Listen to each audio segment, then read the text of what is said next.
कि संघ की तरफ से गडकरी हो या राजनाथ सिंह ये विकल्प भी तैयार है। वेट एंड वॉच, मैंने कल भी कहा, देखते रहिए आगे आगे क्या होता है।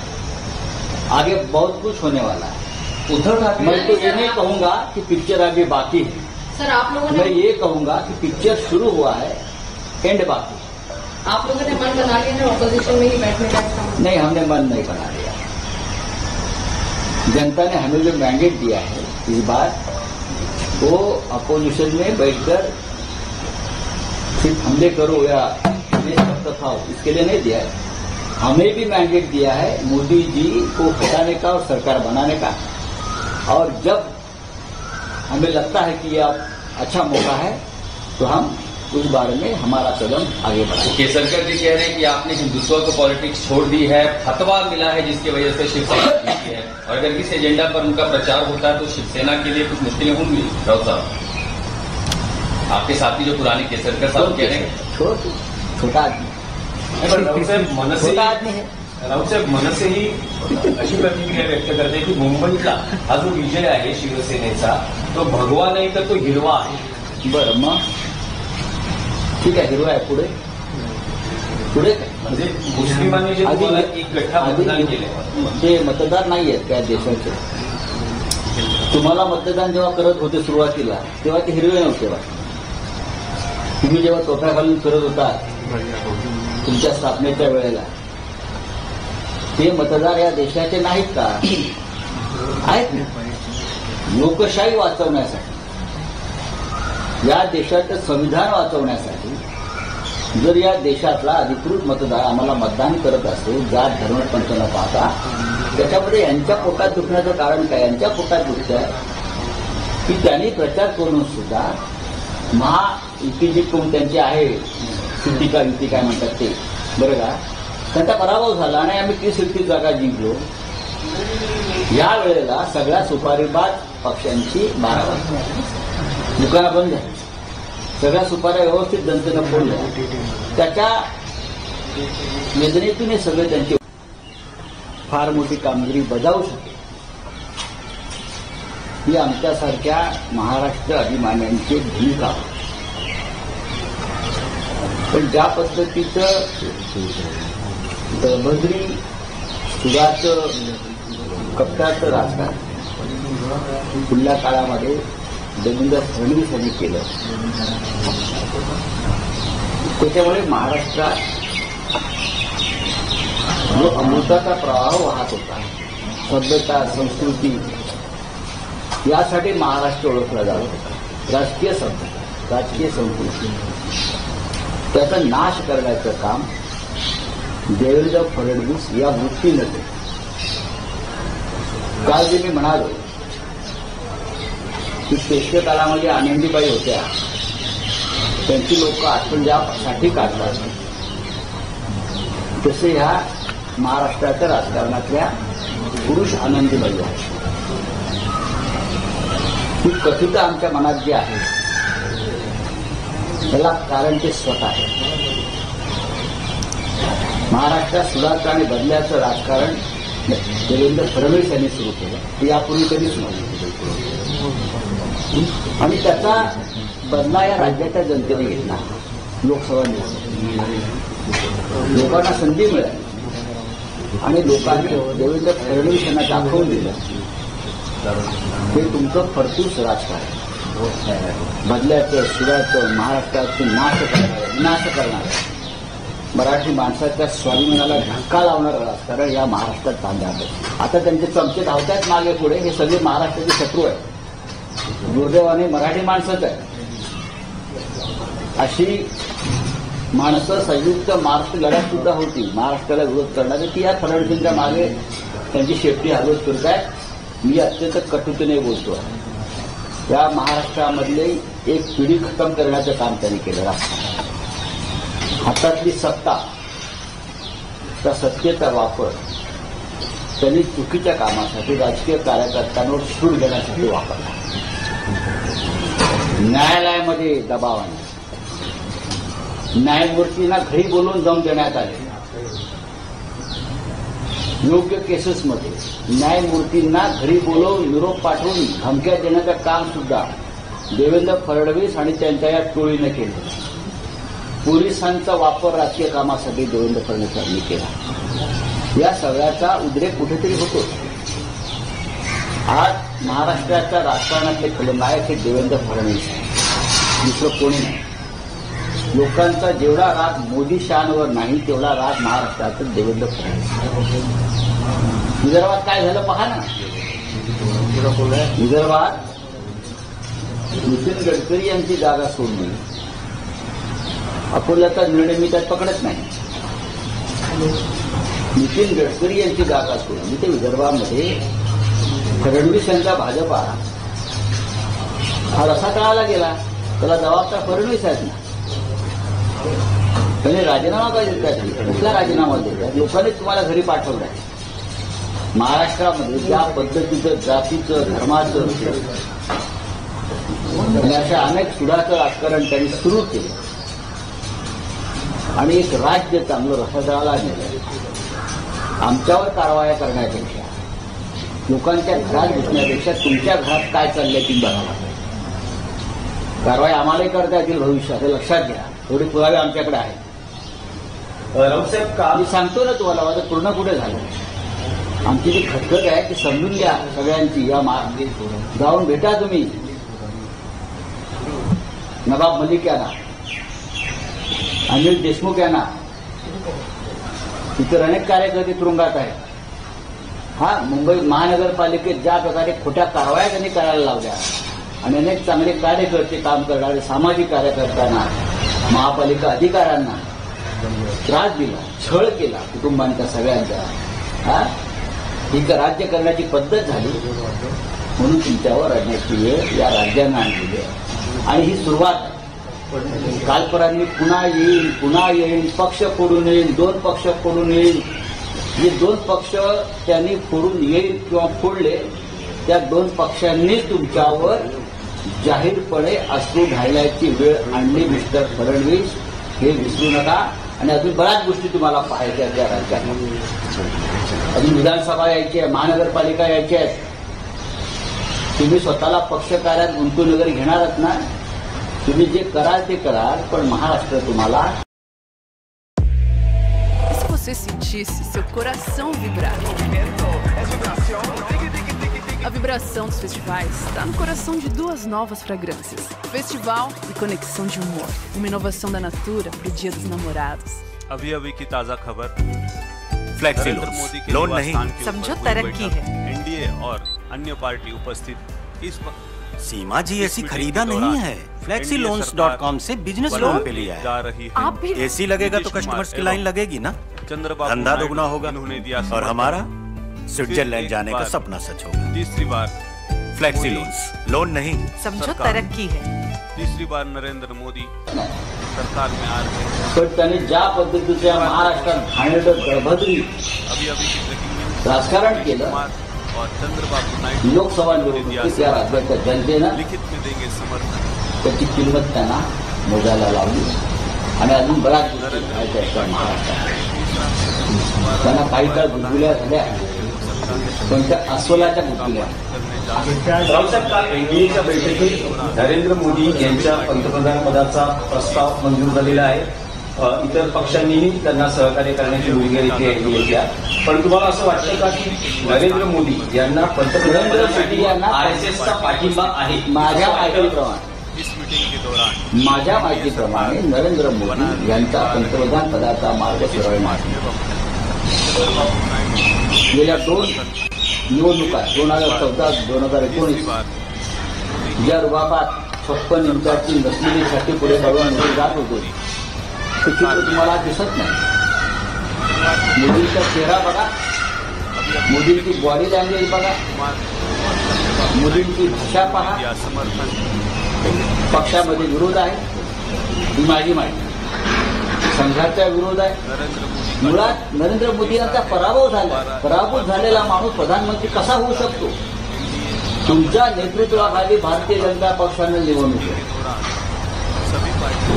तुमच्या नेतृत्वाखाली भारतीय जनता पक्षाचा पराभव झाला. भारतीय जनता पक्षाला बहुमत मिळालं नाही आणि तुम्ही कुबड्यांवर सरकार बनवून विजयाचा जल्लोष करताय, हे काय आहे? काय महाराष्ट्र देशाच्या जनतेला ते मूर्ख समजता का? जर तुम्हाला खरोखर लोकशाहीची चाळ असेल तर तुम्ही पक्षामध्ये, संसदीय पक्षामध्ये मतदान घ्या आणि मोदी पाहिजेत का विचारा. माझी जी माहिती आहे त्यानुसार मोदींच्या मार्गदर्शनाने मोदींनी सरकार बनवायचा जबरदस्तीने प्रयत्न केला तरी त्यांचं सरकार हे टिकणार नाही, हे मी तुम्हाला आता खात्रीनं सांगतो. म्हणून ही सगळी राज्यात रडारड सुरू आहे. मोदींना पक्षातच विरोध आहे.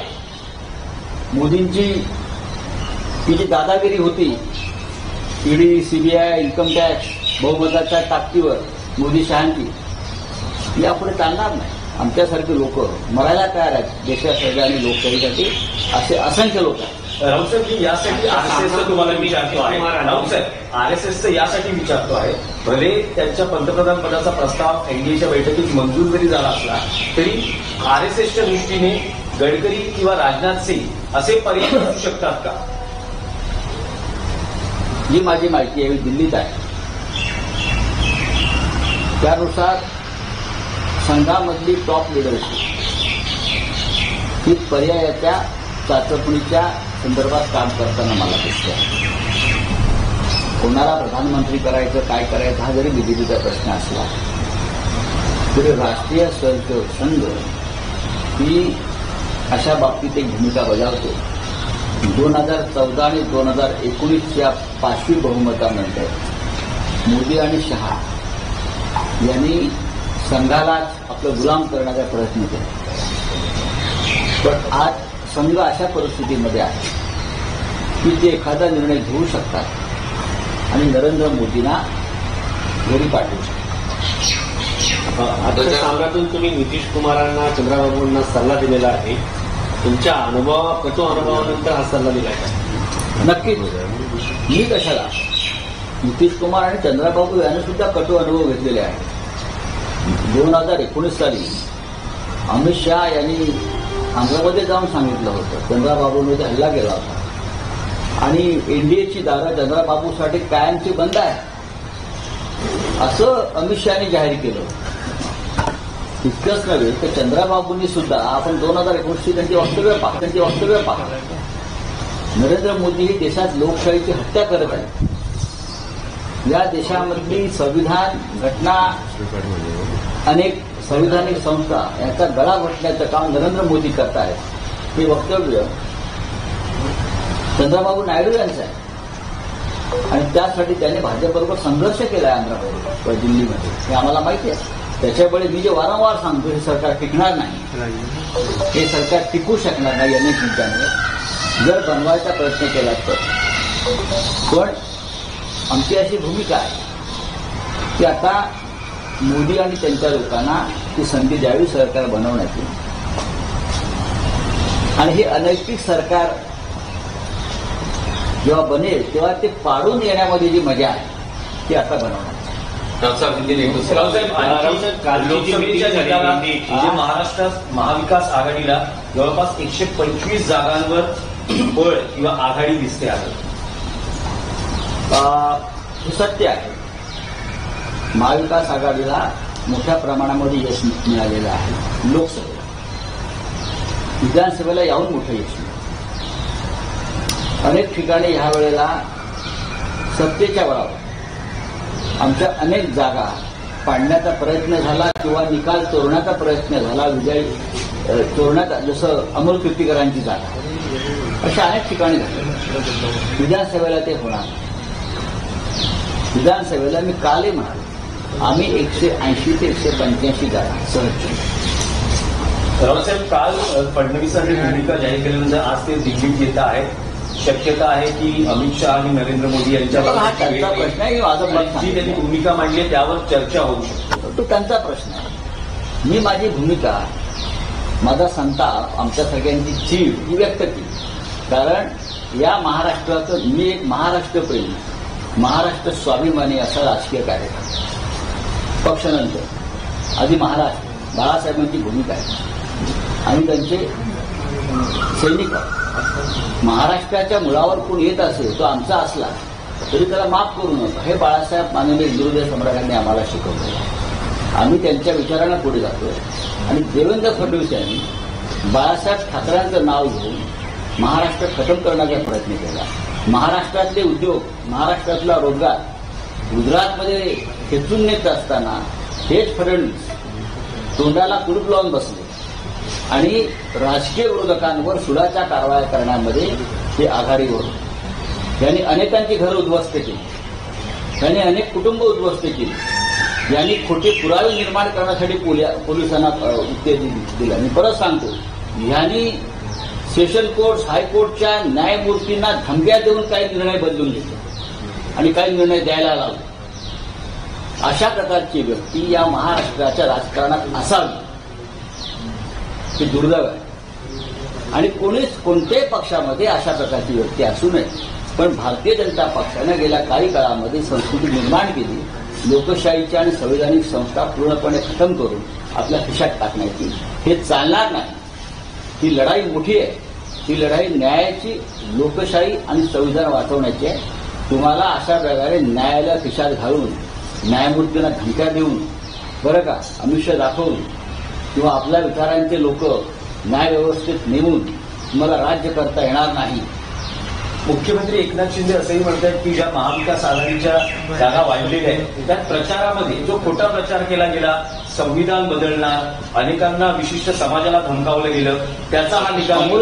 अमोल कीर्तीकरांच्या प्रकरणामध्ये शिंदेने कोणाला धमकावलं, कोणत्या अधिकाऱ्यांना, हे जरा त्यांनी सांगावं. मी सांगतो, अमोल कीर्तीकरांच्या निकालामध्ये शेवटच्या एकनाथ शिंदे यांनी कोणाला धमक्या दिल्या आणि कोणाकडून निकाल बदलून घेतला हे त्यांनी सांगावं. मग मी त्यांच्या प्रश्नाचं उत्तर देतो. डॉक्टर साहब, महाराष्ट्र में अब जो नतीजे आए हैं, कांग्रेस ने बहुत अच्छा परफॉर्म किया है. अब आप कुछ महीनों में विधानसभा चुनाव की तैयारी में जाएंगे. ऐसे में बार्गेनिंग पावर महाराष्ट्र में किसके पास ज्यादा होगी? क्या कांग्रेस को ज्यादा सीटें? क्या आपको ऐसा लगता नहीं कांग्रेस की सीटें बड़ी है, उसमें शिवसेना का योगदान है? अगर शिवसेना नहीं होती महाराष्ट्र में, उद्धव ठाकरे नहीं होते महाराष्ट्र में, तैयारी नहीं करते, तो ये सीटें आती किसी की भी. मैं कांग्रेस की बात नहीं करती. जहां जहां कांग्रेस है, जहां जहां एनसीपी, पवार साहब के, हम सब जगह पे प्रचार किया है, सब जगह पे शिवसेना है. हमने ये नहीं कहा कि ये कांग्रेस की सीट है, ये पवार साहब की सीट है. हमने सबसे ज्यादा काम बारामती में किया है. सबको मालूम है. मैंने खुद 6 बार सभा ली बारामती में. कार्यकर्ताओं के साथ मेरा संवाद रहा. हमारे यहाँ वोट्स है, धुलिया हो या और जगह हो, विदर्भ हो, रामटेक हो, रामटेक की हमारी सिटिंग सीट है. सीट शेयरिंग पेचीदा नहीं हो जाएगी ऐसी स्थिति में? कोई नहीं, कुछ नहीं. हमारी का आघाड़ी मजबूती से काम करेगी. हमारे मन में कोई अहंकार को नहीं है. कांग्रेस की सीटें जीत गई, हम बोलते कि मोदी हारे. एनडीए में वापसी का कोई रास्ता है क्या? एनडीए में वापसी का कोई रास्ता? हमारा कहाँ है रास्ता? ऊपर कोई चेंज होता है? हाँ, गडकरी यदि बनते हैं. देखिए, मैं बार बार कहता हूँ, मोदी जी की सरकार नहीं बनेगी और बनी तो नहीं टिकेगी. बस. देवेंद्र फडणवीस एक प्रश्न हाच आहे, पंतप्रधान समजा जर गडकरी पंतप्रधान म्हणून पर्याय समोर येत असतील तर अशा वेळेस शिवसेना युबीटीची काय भूमिका असणार? शिवसेना युबीटीची भूमिका आहे इंडिया आघाडी आणि महाविकास आघाडी बरोबर राहणं आणि ज्या जनतेनं आम्हाला साथ दिली त्यांच्याशी बेईमानी न करणं हीच राहील. सर, देवेंद्र फडणवीस ने जो इस्तीफे की पेशकश की है उस पर आपका क्या कहना है? क्या लग रहा है कि ऐसी नौटंकी राजनीति में होती है? आपके साथ ही केसरकर साहब ने बयान दिया, राउत साहब, आगे बढ़ाने के लिए ही किया जा रहा है. मोदी जी भी इस प्रकार की नौटंकी करते हैं, नाटक करते हैं, कभी रोते हैं, कभी हंसते हैं, कभी भागते हैं, कभी बैठते हैं. उनके चेले हैं ये सब. महाराष्ट्र ने देवेंद्र फडणवीस की लीडरशिप को नकारा है. आपने यहाँ तक कह दिया कि फडणवीस के सहारे. मेरा एक जवाब पूरा होगा. और ये बात ऐसी है कि महाराष्ट्र के राजनीति के विलन अगर कोई होंगे तो देवेंद्र फडणवीस. देवेंद्र फडणवीस की वजह से महाराष्ट्र में बीजेपी की दुर्गति हुई. जिस प्रकार से बदले की राजनीति, छल कपट की राजनीति, इस राज्य में महाराष्ट्र एक सभ्यता और संस्कार की राजनीति करने वाला राज्य हमेशा रहा, लेकिन उसमें जहर मिलाने का काम अगर किसी ने किया होगा उस देवेंद्र फडणवीस जी ने किया और उसकी कीमतें चुका रहे। आपने यहाँ तक कहा कि योगी आदित्यनाथ को हटाने की तैयारी है, ये भी फडणवीस की उसी से शुरुआत, ये भी ऐसा आपको क्यों लगता है? मुझे ऐसा लगता है कि हमारा फीलिंग्स है कि योगी जी को हटाने की कोशिश कुछ लोग कर रहे हैं। हम सभी हमेशा योगी जी को यानी बाबा जी को प्रणाम करते आए हैं। उनका पार्टी का अगर मामला है तो उनका मामला है, लेकिन हम हमेशा उनका आदर करते आए हैं। राउत साहब, प्रधानमंत्री नरेंद्र मोदी अगर फिर से प्रधानमंत्री होते हैं तो संघ का उनको समर्थन रहेगा? मुझे नहीं लगता है कि आप संघ का समर्थन चल रहा है। मुझे ये नहीं लगता है। मोदी जी सत्ता में रहते हुए मोदी शाह जी ने संघ को भी खत्म करने का काम किया ना, संघ का महत्व कम करने का काम, ये सब तो हमारे सामने हुआ है। सभी संस्थाएं, चाहे राजनीतिक, संवैधानिक, सभी इंस्टीट्यूट को खत्म करने का काम मोदी जी ने किया है। और ये 2019 में सबसे पहले बोलने वाले चंद्रबाबू नायडू थे। चंद्रबाबू नायडू ने ये तक कहा था उस वक्त कि इलेक्शन कमीशन ईवीएम में मैनिपुलेशन करके हमको हराने की कोशिश कर रही है और उसके पीछे मोदी और शाह, ये चंद्रबाबू जी का आरोप था। और चंद्रबाबू जी उनके साथ है, हमारे उनको शुभकामनाएं। लेकिन ऐसी भी चर्चा है कि संघ की तरफ से गडकरी हो या राजनाथ सिंह, ये विकल्प भी तैयार है। वेट एंड वॉच, मैंने कल भी कहा, देखते रहिए आगे आगे क्या होता है। आगे बहुत कुछ होने वाला है। उद्धव ठाकरे, मैं तो ये नहीं कहूंगा कि पिक्चर आगे बाकी है। सर आप लोगों मैं ने ये कहूंगा कि पिक्चर शुरू हुआ है, एंड बाकी है। आप लोगों ने मन बना लिया है ऑपोजिशन में ही बैठने का? नहीं, हमने मन नहीं बना लिया। जनता ने हमें जो मैंडेट दिया है इस बार, वो अपोजिशन में बैठकर सिर्फ हमले करो या था इसके लिए नहीं दिया है। हमें भी मैंडेट दिया है मोदी जी को हटाने का और सरकार बनाने का। और जब हमें लगता है कि यह अच्छा मौका है तो हम उस बारे में हमारा कदम आगे बढ़ाएंगे। केसरकर जी कह रहे हैं कि आपने हिंदुत्व को पॉलिटिक्स छोड़ दी है, फतवा मिला है जिसकी वजह से शिवसेना जीती है, और अगर इस एजेंडा पर उनका प्रचार होता है तो शिवसेना के लिए कुछ मुश्किलें होंगी। राउत साहब, आपके साथी जो पुराने केसरकर साहब कह रहे हैं, छोटा आदमी, छोटा आदमी है। राऊत साहेब मनसे ही अशी प्रतिक्रिया व्यक्त करते की मुंबईतला हा जो विजय आहे शिवसेनेचा तो भगवा नाही तर तो हिरवा आहे। बरं, मग ठीक आहे, हिरवा आहे, पुढे पुढे म्हणजे मुस्लिमांनी जे तुम्हाला एक गठ्ठा मतदान केलं ते मतदार नाही आहेत त्या देशाचे। तुम्हाला मतदान जेव्हा करत होते सुरुवातीला तेव्हा ते हिरवे नव्हते वाटत। तुम्ही जेव्हा तोफा घालून फिरत होता तुमच्या स्थापनेच्या वेळेला, ते मतदार या देशाचे नाहीत का? आहेत ना। लोकशाही वाचवण्यासाठी, या देशाचं संविधान वाचवण्यासाठी जर या देशातला अधिकृत मतदार आम्हाला मतदान करत असेल, जात धर्म पंथ न पाहता, त्याच्यामध्ये यांच्या पोटात दुखण्याचं कारण काय? यांच्या पोटात दुखतं की त्यांनी प्रचार करून सुद्धा महायुती जी कोण त्यांची आहे, युती का युती काय म्हणतात ते, बरं का, त्यांचा पराभव झाला आणि आम्ही 30 जागा जिंकलो। या वेळेला सगळ्या सुपारीबाज पक्षांची 12 वाजता दुकानं बंद झाली, सगळ्या सुपाऱ्या व्यवस्थित जनतेनं फोडल्या। त्याच्या वेदनेतून हे सगळे त्यांची फार मोठी कामगिरी बजावू शकते, ही आमच्यासारख्या महाराष्ट्र अभिमान्यांची भूमिका।